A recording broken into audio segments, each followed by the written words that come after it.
Welcome to channel Agriholics. दोस्तों, banana cultivation का detail video channel पे अपलोड किया जा चुका है और अब हम लोग बनाना से संबंधित कुछ ऑब्जेक्टिव क्वेश्चंस लेकर आ रहे हैं। तो आप लोग पहले डिटेल कल्टीवेशन वीडियो देख लीजिएगा और उसके बाद ऑब्जेक्टिव वीडियो देखिएगा ताकि अंदाज़ा आप लोग को लग जाए कि क्वेश्चन कैसे बनते हैं। तो दोस्तों शुरू करते हैं।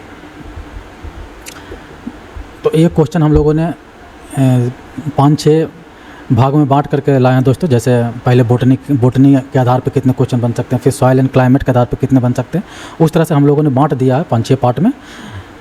तो पार्ट वाइज कुछ क्वेश्चंस हैं, तो देखते हैं दोस्तों। तो पहला पार्ट है बोटनी एंड ऑरिजिन के आधार पे। तो उसका पहला क्वेश्चन है what is fruit type of banana. तो इसमें पूछा गया कि बोटेनिकली, जब हम लोग बोटेनिकली पढ़े तो देखे थे कि बनाना का बोटेनिकल नेम क्या है, किस फैमिली से है, किस टाइप का फ्रूट है। तो दोस्तों ये बनाना, पहला क्वेश्चन वही है फ्रूट टाइप ऑफ बनाना। तो इसका ऑप्शन है ड्रूप, पोम, बेरी एंड हेस्पेरिडम। तो इसका ऑप्शन होगा बेरी, कि बनाना बेरी टाइप फ्रूट है। बेरी टाइप फ्रूट कैसा हो, तो वो बताए थे कि बेरी फ्रूट उसे कहते हैं जो कि सिंगल ओवरी से डेवलप हो। तो दूसरा क्वेश्चन है which term describe the inflorescence of बनाना, मतलब बनाना के इन्फ्लोरेसेंस को क्या कहेंगे। तो ऑप्शन है catkin, capitulum, spadix and D raceme. तो इसका सही ऑप्शन होगा एस्पेडिक्स। बनाना के इन्फ्लोरेसेंस को एस्पेडिक्स कहते हैं। तीसरा क्वेश्चन है मूसा एकुमुनाटा इज कंसीडर्ड टू बी। दोस्तों हम लोग दो जेनस पढ़े थे, 2 स्पेसीज, मूसा एकुमुनाटा एंड म्यूकस बेल्विसियोना। तो वही पूछा गया मूसा एकुमुनाटा किस कंट्री से बिलोंग करते हैं, इसका ओरिजिन क्या है। इसका ऑप्शन है बर्मा, दूसरा मलेशिया, तीसरा इंडिया एंड चौथा अफ्रीका। तो इसका सही ऑप्शन जाएगा option B, that is Malaysia.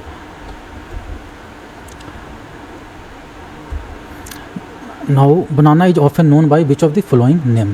दोस्तों जो हम लोग बनाना का बोटेनिकल पर उसमें देखते हैं बनाना को किस नाम से जाना जाता है, जैसे कि Adams fig, apple of paradise. तो वही क्वेश्चन पूछा कि और किस नाम से जानते हैं। तो इसका ऑप्शन है tree of knowledge, apple of paradise, heavenly fruit या पुअर मैन्स एप्पल। तो इसका सही ऑप्शन है apple of paradise. Next question most cultivated banana is typically classified as. तो बनाना किस टाइप के में हम लोग डिफाइन करेंगे। तो इसका ऑप्शन है डिप्लॉयड, टेट्राप्लॉयड, ट्रिप्लॉयड या हेक्साप्लॉयड। तो इसका ऑप्शन जाएगा ट्रिप्लॉयड, मतलब 3 सेट्स ऑफ क्रोमोसोम होते हैं इसमें। Next question botanically the rhizome of banana plant is modified form of. Option है leaf, root, stem and flower. तो जो बनाना प्लांट का जो राइजोम डेवलप होते हैं वो किसका फॉर्म है, मतलब किस पार्ट से डेवलप होते हैं। तो इसका सही ऑप्शन जाएगा सी, दैट इज स्टेम, मतलब राइजोम का है स्टेम का मॉडिफाइड फॉर्म होता है। अब हम लोग क्वेश्चन देखेंगे क्लाइमेट एंड सॉइल के आधार पे। तो इसका क्वेश्चन है what is optimum temperature range for banana cultivation. तो ऑप्टिमम टेम्परेचर हम लोग देखते हैं कि ऑप्टिमम टेम्परेचर 25 से 30 डिग्री होता है। ऐसे हम लोगों ने पढ़ा था कि इसमें हम लोग 13 डिग्री से 30 डिग्री तक के टेम्परेचर में हम लोग ग्रो कर सकते हैं, लेकिन जो ऑप्टिमम टेम्परेचर मतलब बेस्ट सुटेबल टेम्परेचर जो होगा वो होगा 25 से 30 डिग्री से। Next question chilling injury in banana occurs at temperature less than. Chilling injury कब होता है। तो हम लोगों ने देखा था कि जो टेम्परेचर कितना 13 से 30 डिग्री तक हम लोग ग्रो कर सकते हैं, लेकिन उससे कम टेम्परेचर अगर होगा तो उसमें लो टेम्परेचर के कारण चिलिंग इंजरी हो जाएगा। तो उसमें ऑप्शन है दोस्तों 15 डिग्री से, बी ऑप्शन 12 डिग्री से, सी ऑप्शन 18 डिग्री से, डी ऑप्शन 10 डिग्री से। तो हम लोगों ने पढ़ा था दोस्तों कि 13 से कम होगा, तो 13 से कम 12 डिग्री है, तो 12 डिग्री इसका ऑप्शन सही जाएगा। Next question what is the ideal range of pH soil pH for optimal growth of banana. Banana के लिए सॉइल पीएच कितना होना चाहिए। तो दोस्तों 6 to 7 and the required water depth for planting banana. तो प्लांटिंग बनाने के लिए वाटर डेप्थ कितना चाहिए। तो इसका सही ऑप्शन होगा 0.5 metre. And the annual water requirement of banana. तो इसका सही ऑप्शन है दोस्तों 1200 से 2200 mm। अब हम लोग क्वेश्चन देखेंगे प्रोपेगेशन एंड प्लांटिंग के आधार पर। तो इसका क्वेश्चन पहला है what is the recommended weight for an ideal sod sucker used in propagation. Propagation के लिए हम लोग जो सॉड सकर यूज करेंगे वो कितने वेट का होना चाहिए। तो हम लोगों ने देखा था उसमें कि जो 2 से 3 मंथ होल्ड होना चाहिए, कितने ग्राम का होना चाहिए दोस्तों। तो इसका ऑप्शन है 750 से 1000 ग्राम तक होना चाहिए। The average weight of sucker use for propagation is. Sucker का वेट कितना होना चाहिए। तो हम लोग 750 से 1000 ग्राम के करीब होना चाहिए दोस्तों। तो इसमें जो ऑप्शन है हम लोग को वो उसके करीब 1.2 से 2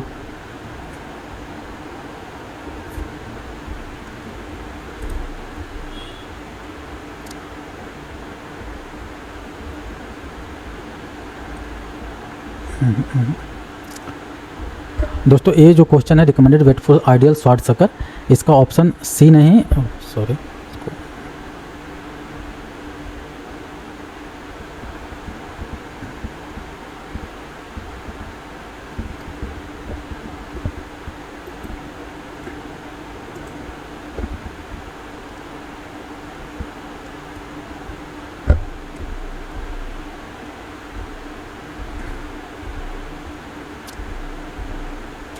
दोस्तों ये आइडियल शॉर्ट सकर का वेट जो पूछा है तो इसका सही ऑप्शन होगा दोस्तों बी। ये गलत है, क्योंकि जो हम लोग जो शॉर्ट सकर प्रोपगेशन के लिए सिलेक्ट करते हैं वो 2 to 3 मंथ्स ओल्ड होना चाहिए और 500 to 750 ग्राम का वेट होना चाहिए दोस्तों। तो इसका राइट ऑप्शन होगा बी। आप लोगों ने ये गलत से ये हाईलाइट हो गया है, तो इसका सही ऑप्शन होगा बी। नेक्स्ट क्वेश्चन वो अगला क्वेश्चन वही है दोस्तों, average weight of sucker. Question repeat हो गया है कि प्रोपगेशन के लिए वेट ऑफ सकर कितना चाहिए। तो हम लोगों ने पढ़ा कि 500 से 750 ग्राम वेट होना चाहिए। तो ये इसका सही ऑप्शन राइट ऑप्शन जाएगा, ए इसका राइट आंसर होगा।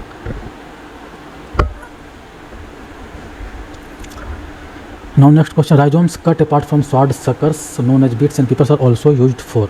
अब ये दोस्तों पूछा जो राइजोम्स हैं वो हम लोग किस चीज़ के लिए यूज कर सकते हैं। तो जाहिर सी बात है राइजोम का भी हम लोग प्रोपगेशन के लिए ही यूज करते हैं, तो इसका सही ऑप्शन सी होगा। Next question, in India what percentage of farmers adopt micro propagation techniques for rapid multiplication of banana sucker. अब इसमें पूछा जा रहा है दोस्तों कि सकर्स के रैपिड मल्टीप्लिकेशन के लिए माइक्रो प्रोपगेशन टेक्निक कितने परसेंटेज फार्मर्स के द्वारा अडॉप्ट किए जाते हैं। तो 30% फार्मर के द्वारा।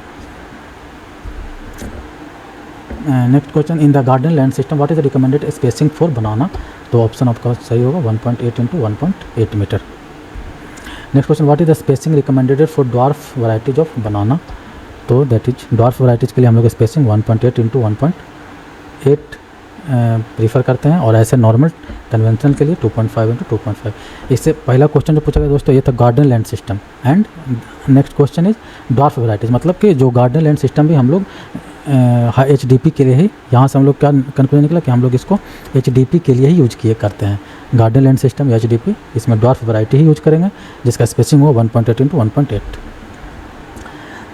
Next is what is the spacing recommended for dwarf variety of that is 1.8 × 1.8। Next question, which plant system is described as being mostly practised in Gujarat and Maharashtra.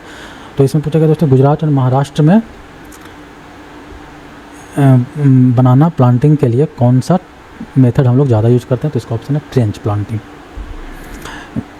Next is which planting system is use in the garden land system. Garden land system में हम लोग कौन सा use करेंगे। तो पीट planting. और है कल्चरल प्रैक्टिस में तो banana is heavy feeder of which nutrient. तो सबसे ज़्यादा कौन सा न्यूट्रिएंट यूज करता है बनाना। तो potassium. Next question, what is the term for removal of male bird after completion of female fair. मतलब मेल बल के रिमूवल को हम लोग क्या कहते हैं। तो ऑप्शन इसका है denavelling. What is the process of removing false fingers of the bunch that are not fit for quality. False finger का मतलब जब बंच बनता है दोस्तों, तो बंच में जो सिंगल बनाना होता है उसे हम लोग फिंगर कहते हैं।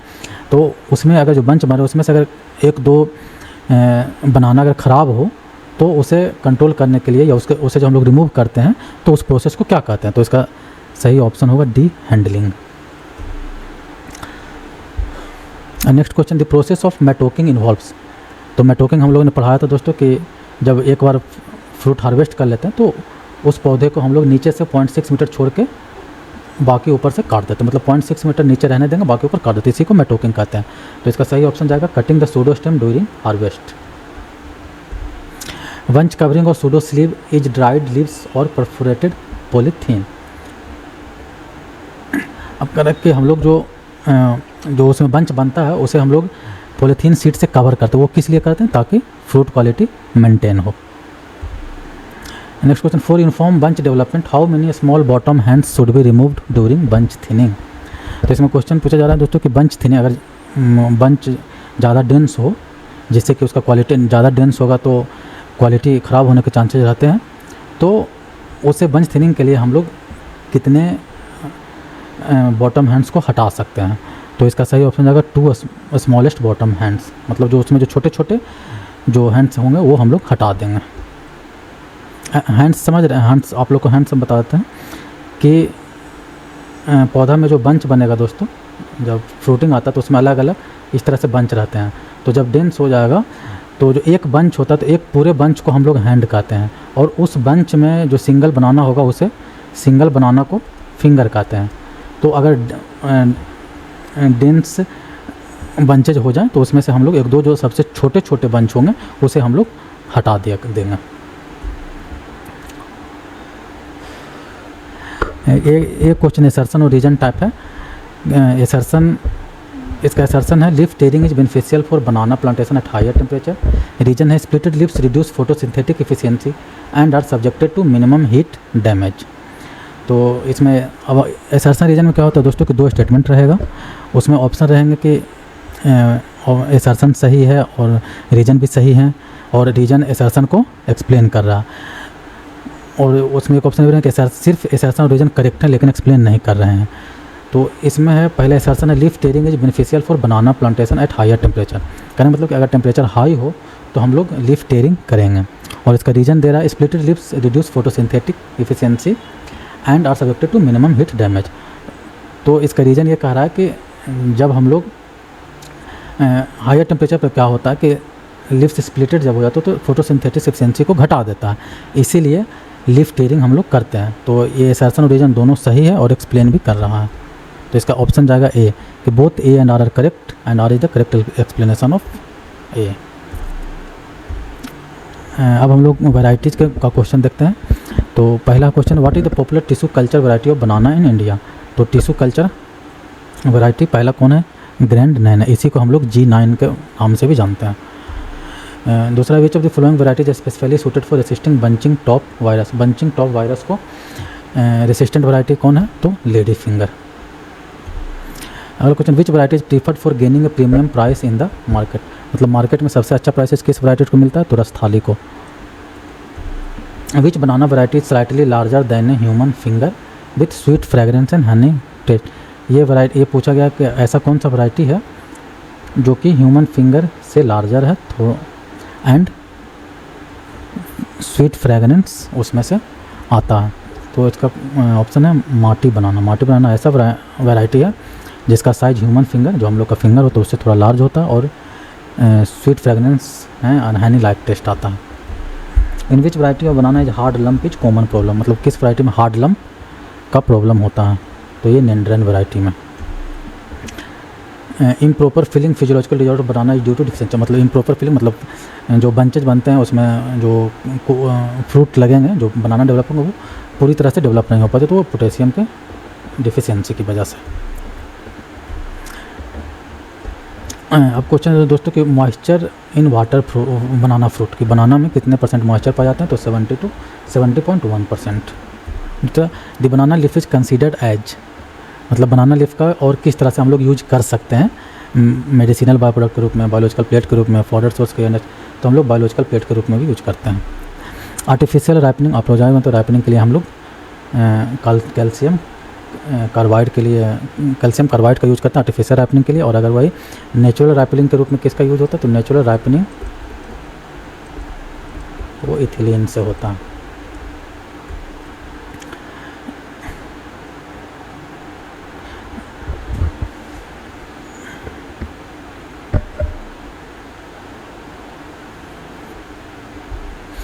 अब ripe banana contains approximately what % of starch converted to sugar. जो राइप बनाना होते हैं उसमें कितना % स्टार्च शुगर में कन्वर्ट हो जाता है? तो around 27%। For ripening in controlled chamber the recommended range is. अगर हम लोग कंट्रोल चैम्बर में बनाना का राइपनिंग करना चाहें तो हमें कितना टेम्परेचर मेंटेन करना पड़ेगा? तो 15 to 18 डिग्री से टेम्परेचर मेंटेन करना पड़ेगा। What is the total area % of fruit crops in India contributed by banana. मतलब कितना % एरिया में बनाना कल्टिवेशन होता है? तो 32% एरिया में। Dwarf banana are ready to harvest within how many months after planting. मतलब अगर ड्वार्फ वैरायटी का कल्टिवेशन किया जाए तो कितने मंथ के बाद प्लांटिंग हार्वेस्ट के लिए तैयार हो जाता है। तो प्लांटिंग के 11 to 14 मंथ के बाद हार्वेस्टिंग उसमें होने लगेगा, मतलब फ्रूट लगने लगेंगे। Next question, the duration from shooting to harvesting in banana is typically. ये पूछ रहा है कि जब से मतलब बनाना प्लांट में फ्लावरिंग आएंगे उसके बाद से हार्वेस्टिंग में कितना टाइम लगेगा। तो 90 to 120 डेज। एक जब आप छोटा पौधा बोते हैं तो 11 से 14 मंथ, लेकिन जब उसमें फ्लावरिंग आ गया तब से हार्वेस्टिंग के लिए 90 से 120 दिन लगता है। सेंट्रल बनाना रिसर्च स्टेशन तो तमिलनाडु के अंदुथुरई में पाया। ये सेंट्रल बनाना रिसर्च इंस्टीट्यूट कहाँ है, तो तमिलनाडु स्टेट के अंदुथुरई जगह पे। थैंक यू दोस्तों। तो ये था बनाना से रिलेटेड ऑब्जेक्टिव क्वेश्चन। ये सारे क्वेश्चन चाहे जीआरएफ हो या किसी न किसी एग्ज़ाम में आए हुए थे। तो एक बार आप लोग जो डिटेल वीडियो है बनाना कल्टीवेशन का वो भी देख लेंगे, साथ में ऑब्जेक्टिव भी देख लेंगे। Thank you.